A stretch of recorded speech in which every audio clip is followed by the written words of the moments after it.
সবুজ শাকসবজি আমি সবসময় খাওয়ার মেনুতে প্রেফার করি। আর হচ্ছে সেক্ষেত্রে বাচ্চারা, বাচ্চা বলেন একটু বৃদ্ধ, মধ্যবয়সী, সবার জন্যই খাবারের যে কোনো পুরো দিনের খাবারের যে কোনো একটা মিলে সবুজ শাকসবজি থাকাটা খুবই জরুরি। তো আমি এখানে আজকে ট্রাই করেছি, আসলে এখানে 3-4 রকমের শাক আছে। ডাঁটার শাক, লাল শাক, সম্ভবত একটু কলমি শাক, কারণ অল্প অল্প করে কেনা হয়েছে, যেহেতু আমি আর হারুন আমরা দুজন থাকি দুবাইতে। তো সেই শাকটা আমি দুইভাবে রান্না করার চেষ্টা করছি। একটা হচ্ছে একটু বেশি ভাজি করেছি একটু টমেটো দিয়ে, শুকনো মরিচ দিয়ে, আর একটা জাস্ট হালকা বয়েল করে একটু রসুন দিয়ে বাগার দিয়েছি।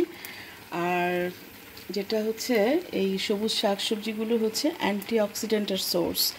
অ্যান্টিঅক্সিডেন্ট আমাদের শরীরে খুবই গুরুত্বপূর্ণ একটা উপাদান, যেটা আমাদের থাকাই উচিত।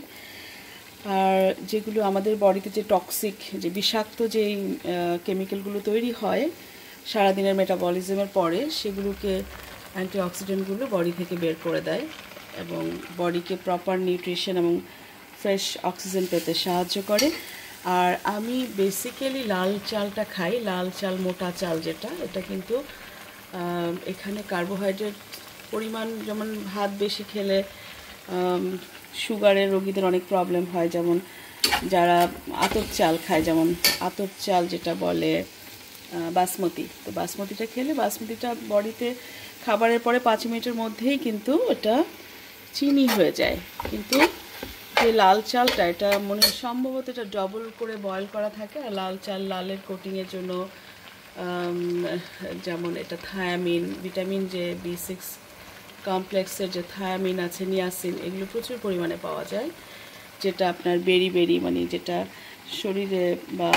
শরীরে যে কোনো অংশের নিউরোপ্যাথি হয়, মানে সেন্সেশনগুলো চলে যায়, বা বডির হাত বা পা থেকে প্যারালাইসিসের একটা প্রবলেম তৈরি হয়।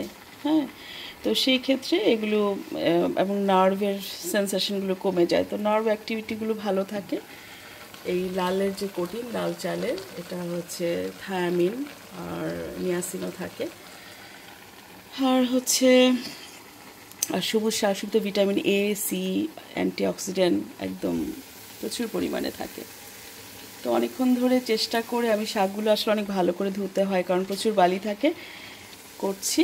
আর এই যে আমার 1 কাপ চা, সেটা কখন নিয়েছি, এটার মধ্যে লেবু, আদা জাল করা পানি, তারপর সেখানে চাটা হয়ে গেলে লেবু দেওয়া হয়, কারণ লেবুটা আসলে ভিটামিন C, যেটা খুব সামান্য হিটে কিন্তু নষ্ট হয়ে যায়, সেজন্য চা বানানোর পরে লেবুটা দিলে ভালো। যেটা আমরা লেবু চা টেস্টের জন্য খাই, কিন্তু গরমে আসলে লেবুর যে ভিটামিন সিটা অতটা কার্যকরী থাকে না।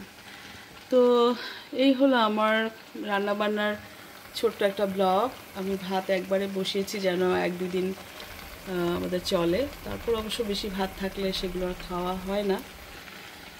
তো এখন আমি চাটা খাবো। এই চাটা অনেকক্ষণ ধরে খাচ্ছি একটু করে চুমুক দিয়ে, সে 1 ঘন্টা আগে বানানো হয়েছে। আর এখানে আছে অলিভ, যেটা আমি একটা সুপার মার্কেট থেকে নিয়ে আসছি। অলিভ কিন্তু খুবই উপকারী শরীরের জন্য, যেটা আমাদের দেশে জলপাই বলে, আর এখানে ছোট ছোট অলিভ। তো এই আমার এখন দুপুরে খাবো শাক ভাজি, তারপর একটা কোয়েল পাখি রান্না আছে, কিন্তু শাকটাকে